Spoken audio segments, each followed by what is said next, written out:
থাইল্যান্ডে এসে শপিং করবেন না, এটা কি হয়? ব্যাংকক হচ্ছে শপিং ডেস্টিনেশন, তো শপিং করতে কি লাগবে? লাগবে হচ্ছে টাকা টাকা টাকা। থাইল্যান্ডের কারেন্সি হচ্ছে থাই ভাট। দেখে নিন সেই থাই ভাট কেমন। এই দেখুন, 20 টাকার নোট, 50 টাকার নোট, 100 টাকার নোট, 1000 টাকার নোট।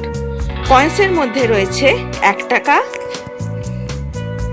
2 টাকা, 5 টাকার কয়েন, 10 টাকার কয়েন। অবশ্য টাকা বলা ভুল হবে, কি বলবো আমরা? থাই ভাট।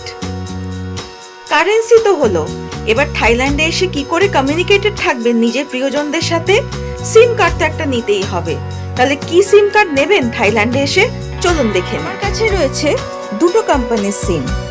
এইটা হচ্ছে AIS এর সিম, প্রিপেড 5G। দ্বিতীয় সিম কার্ডটা আমি আপনাদের দেখাবো, DTSC।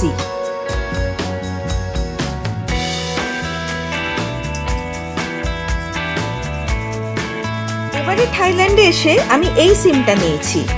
এই সিম কার্ডে আমি রিচার্জ করিয়েছি 499 ভাটে, থাই ভাটে, 8 দিনের জন্য আনলিমিটেড ডেটা। আপনি আপনার প্রয়োজন মতো প্যাক রিচার্জ করবেন।